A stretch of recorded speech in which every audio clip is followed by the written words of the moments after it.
All right. We are here with my dear friend, Keeley Hubbard. Keeley is a high ticket sales expert. And it's so funny because I don't like the word coach anymore. And I know that you're a coach as well, too. But you're an expert in my book. Okay. Yes. You're an Thank you, expert. Heather. We can go with both. That's right. That's right. But here's the thing. And I hold on, I've got to start all over. I totally got blipped up here. Okay. Where am I?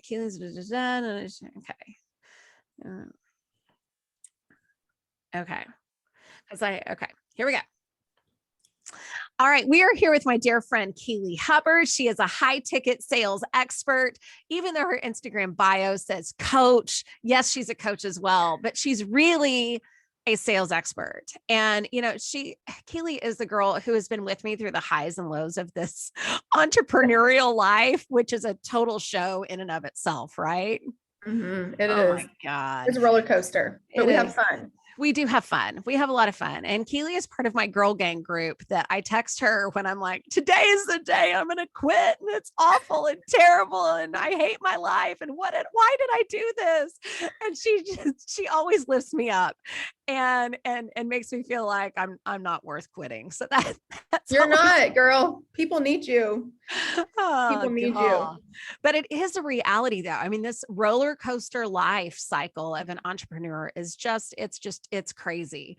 But what I love about Keeley is that not only does this girl have the biggest heart of any entrepreneur I think I've ever met, genuine, and which is going to be a great segue into our conversation today about having authentic, conversations in a sales process.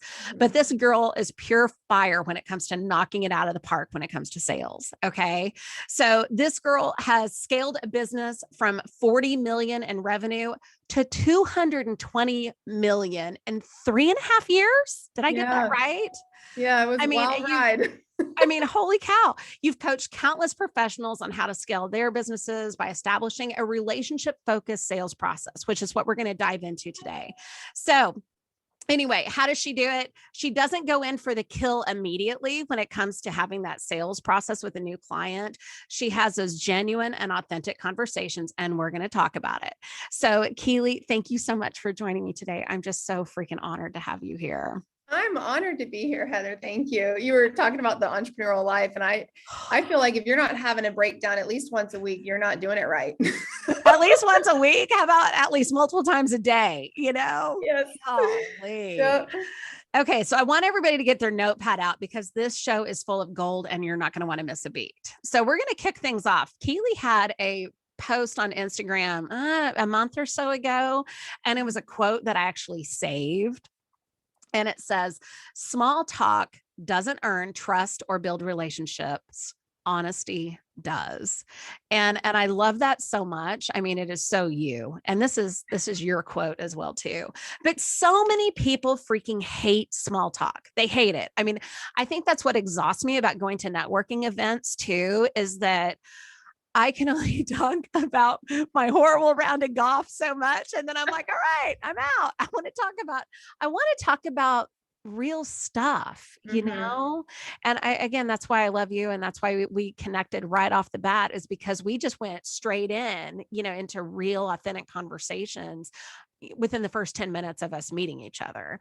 So how do you build trust quickly in a sales process? I mean, and with all of the people and the countless niches and industries that you've helped people in, and Keeley doesn't work with, high ticket sales coaches necessarily, people who are selling stuff online or whatever. No, you've worked with, tell us first actually about the types of professionals that you've worked with, and then we can dive into how you build trust quickly in a sales process.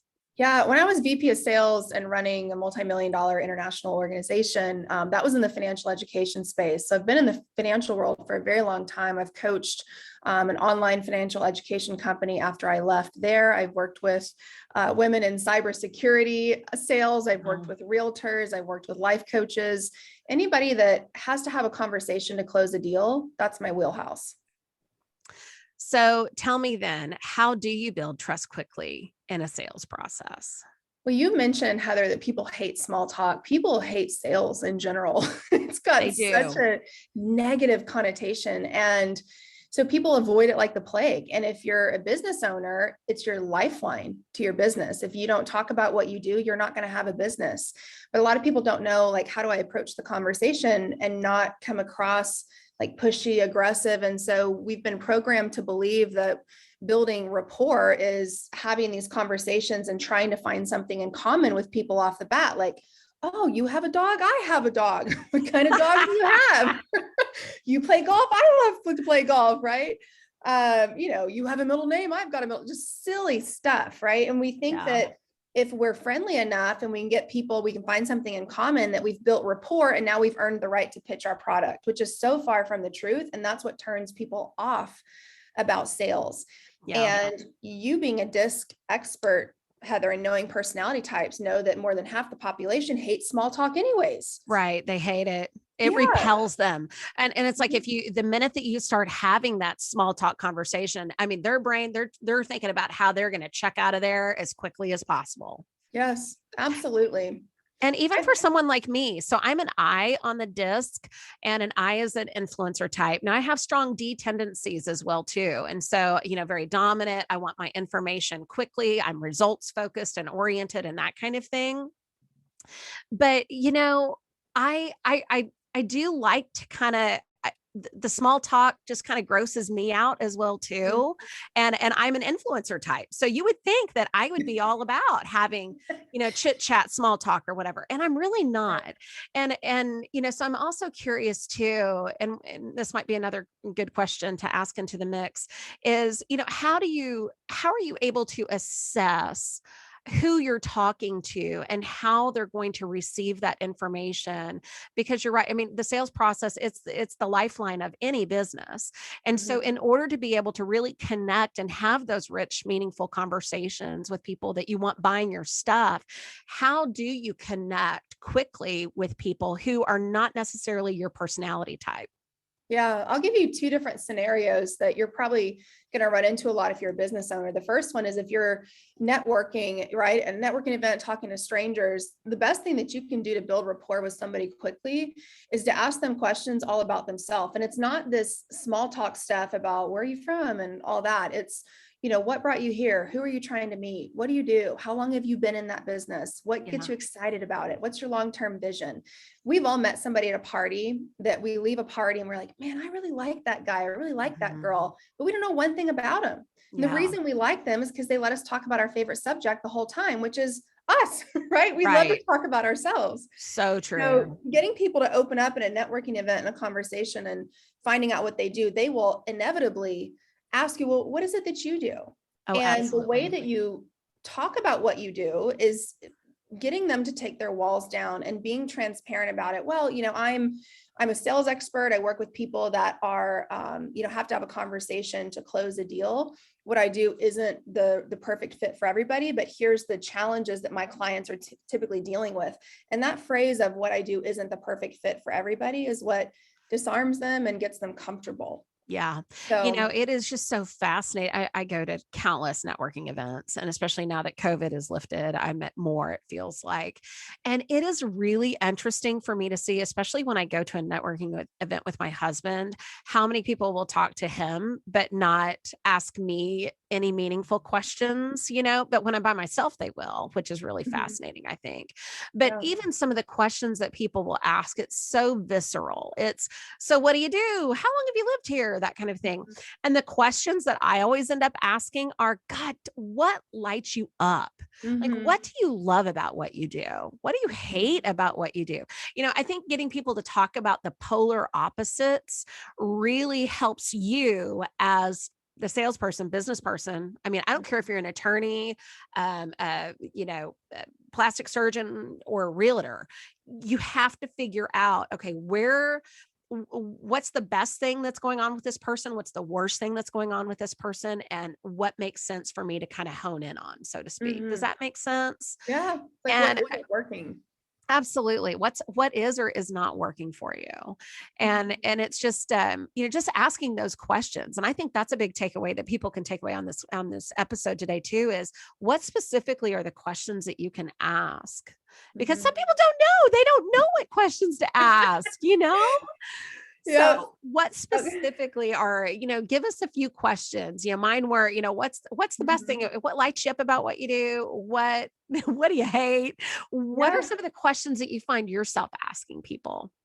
Well, I'll give you also like my biggest networking tip when you go to any event is just to find a friendly face if they're at the coffee station or they're at the bar, and you just tell them like, hey, it's my first time here. I don't know anybody. Can you help me out?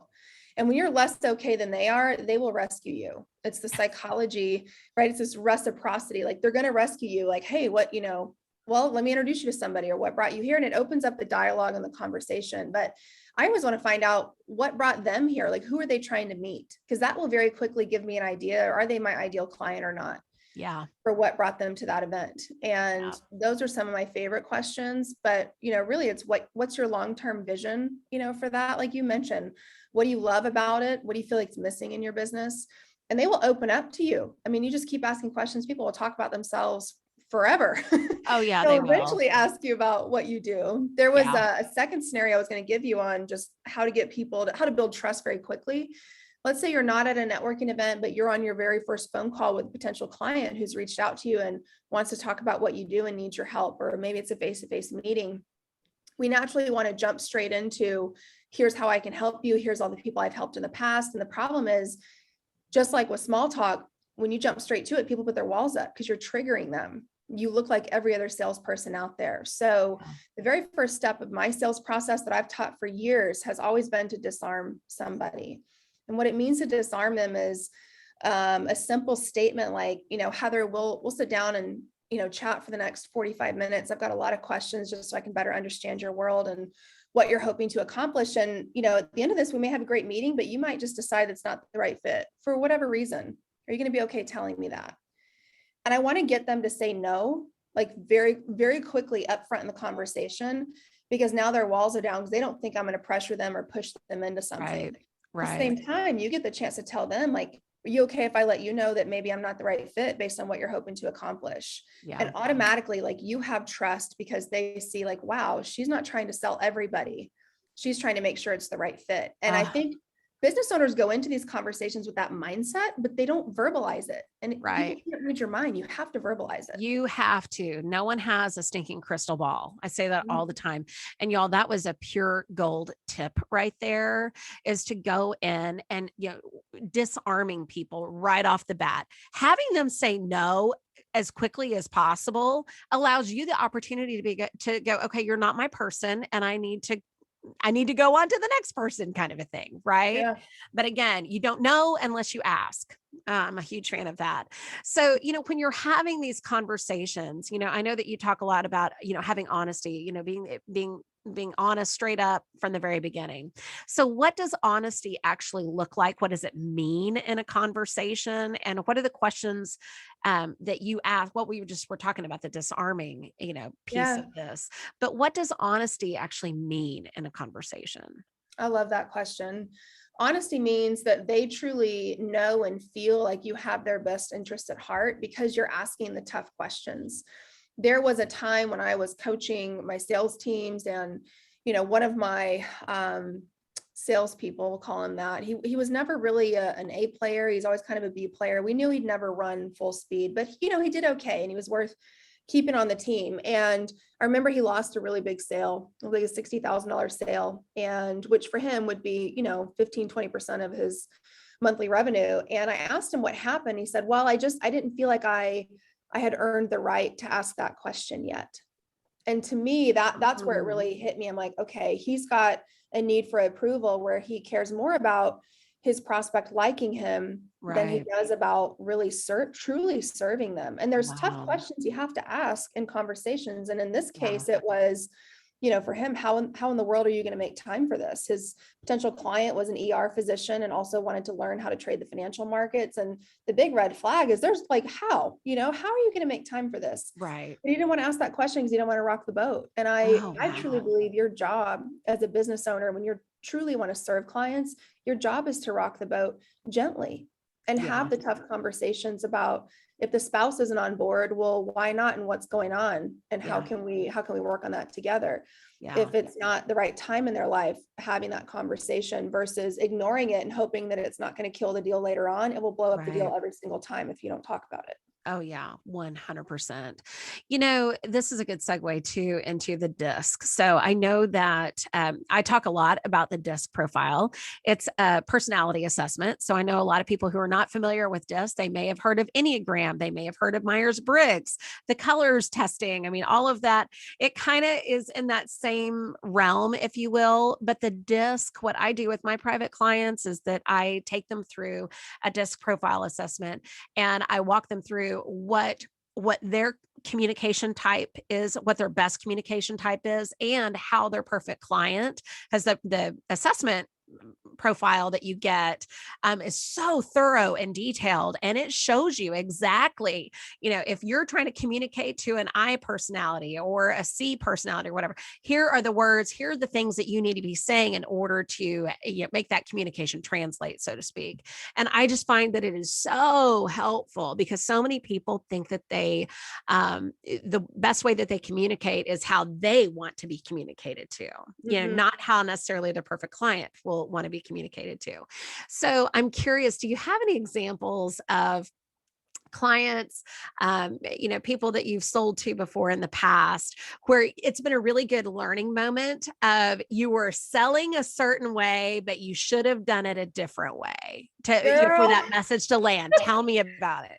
I got about $400,000 of revenue in lessons learned early in my sales career, where, I was selling in Austin, Texas, financial education. This is before I became VP of sales for the company and before I'd really figured it out.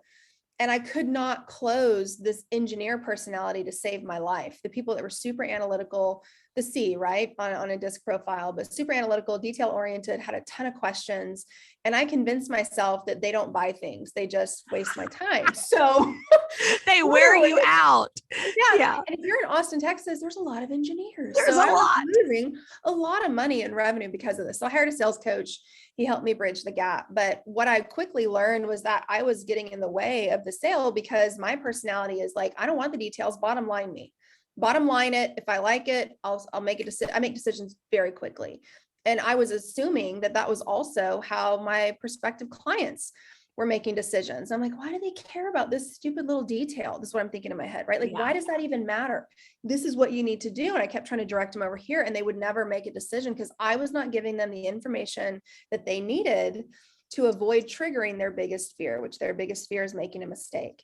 Once I learned that, I became the engineer whisperer, and I was them right and left. I love it. I love it. Oh, but it took some time, and I had to get out of my own way. Oh my gosh. And it's just, we're constantly learning, how do you become a better communicator? How do you communicate to the people who will actually end up buying from you? And that's the thing for your ideal client, an engineer, a doctor, an accountant. I mean, those are the people who have the money to buy from you. And so it's like, okay, how do we have to bridge that gap there? And communication is everything. That's why I talk about, messaging and marketing. If your messaging is not on point, you are wasting tens of thousands of dollars on SEO, website, logo package, all of that crap that doesn't mean anything if you don't know what the heck you're all about and if your message isn't on point. And so that, being able to communicate that is so critical, y'all. It is so critical. So any final words as to any flashes of brilliance, big tips, anything that you can give us to leave us with having these genuine, authentic conversations and closing those deals? I think, if you feel resistance around sales, like you should be excited when somebody books a discovery call with you or reaches out to you. But I think a lot of business owners feel resistance around it because they don't like the sales process. And I think you need to reframe how you're thinking about it. You're not doing somebody a disservice by talking to them about what you do. And when I flipped this, like the conviction of it is my responsibility to talk about what I do and to make sure that I fully explain it and help this person. Because if I don't, what if they go belly up next year and they quit and their kids are impacted, their husband's impacted, how they feel about themselves is impacted simply because I was uncomfortable? To me, that's selfish. So we I have to get agree. out of our own way when there's people out there that need you to show up, Yeah. need you to get on that call and speak with conviction because you know you can help them. Yeah. When you remember that, it makes it a lot easier to realize I'm serving people. I'm And simply it serving. doesn't feel salesy when you think of it like that. You know, Mhm. I mean, here's the thing. I'm not going to be for everybody. You're not going to be for everybody. You know, fortunately, there's millions of people out there who do, there's millions of marketing people out there who do what I do.